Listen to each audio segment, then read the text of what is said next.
Halo, teman-teman. Hari ini kita akan mengikuti cerita seorang anak bernama Mentari. Mentari senang sekali bermain di taman. Setiap bermain, Mentari selalu membawa air minum dan coklat kesukaannya. Suatu hari, Mentari bermain bersama temannya. Seru nih, mereka bermain dengan gembira di taman. Setelah puas bermain, Mentari berkata, "Seru nih, aku pulang dulu ya." Seruni menjawab, "Oh iya, besok kita main di taman lagi, ya." Mentari pun pulang, tapi ada sesuatu yang tertinggal di taman. Sesampainya di rumah, Mentari menghampiri ibunya. Saat itu, ibu sedang menonton berita di televisi. Di televisi terlihat berita tentang banjir. Ibu berkata, "Lihatlah Mentari, banjir itu menyebabkan banyak rumah tenggelam." Mentari penasaran. "Banjir itu karena apa sih, Bu?" Ibu menjawab, "Banjir bisa dari alam, bisa juga karena perbuatan kita."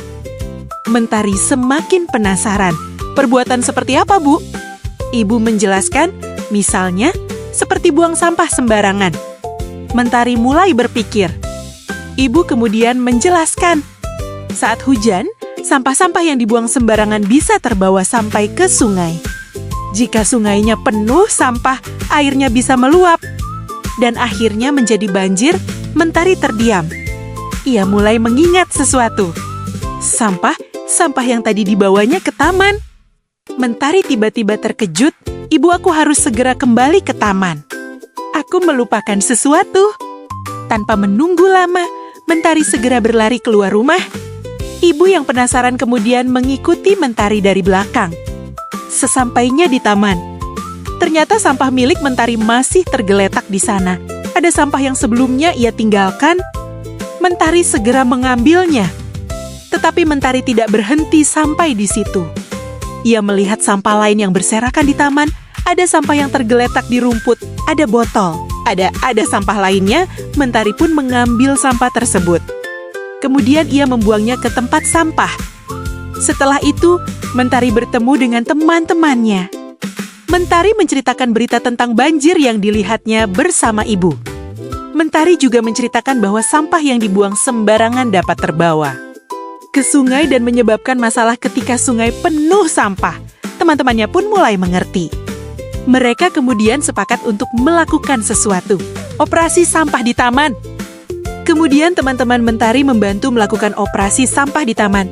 Mereka bersama-sama memungut sampah. Ada yang membawa kantong sampah, ada yang mengambil botol. Ada yang memungut sampah yang berserakan di rumput. Semua bekerja bersama-sama. Mentari pun ikut membersihkan taman. Mereka tidak merasa lelah, karena mereka melakukannya bersama-sama. Taman yang tadinya dipenuhi sampah, perlahan menjadi bersih. Akhirnya, operasi sampah selesai. Sekarang taman terlihat indah dan nyaman, tidak ada lagi sampah yang berserakan. Anak-anak kembali bisa bermain dengan riang. Ada yang bermain bersama teman, ada yang bermain layang-layang, ada yang berlari dengan gembira. Mentari pun tersenyum bahagia. Ia senang karena taman tempat bermainnya kini menjadi bersih. Dari cerita Mentari, kita belajar sesuatu yang sangat penting. Jangan membuang sampah sembarangan. Buanglah sampah pada tempatnya. Karena sampah yang kita buang sembarangan bisa terbawa air hujan menuju sungai. Jika sungai dipenuhi sampah, air dapat meluap dan menyebabkan banjir. Menjaga kebersihan bukan hanya tugas satu orang. Kita semua bisa ikut menjaga lingkungan. Mulailah dari hal kecil. Mulailah dari diri sendiri. Dan mulailah dari tempat di sekitar kita. Nah, teman-teman, kalau kita selesai makan coklat, sampahnya dibuang kemana? Ke tempat sampah. Kalau melihat sampah berserakan, apa yang harus kita lakukan? Kita ambil dan buang pada tempatnya. Yuk, kita jaga taman, kita jaga sungai. Dan kita jaga lingkungan kita. Karena lingkungan yang bersih membuat kita nyaman bermain dan belajar. Ayo bersama-sama melakukan operasi sampah, taman bersih, hati senang. Sampai jumpa, teman-teman.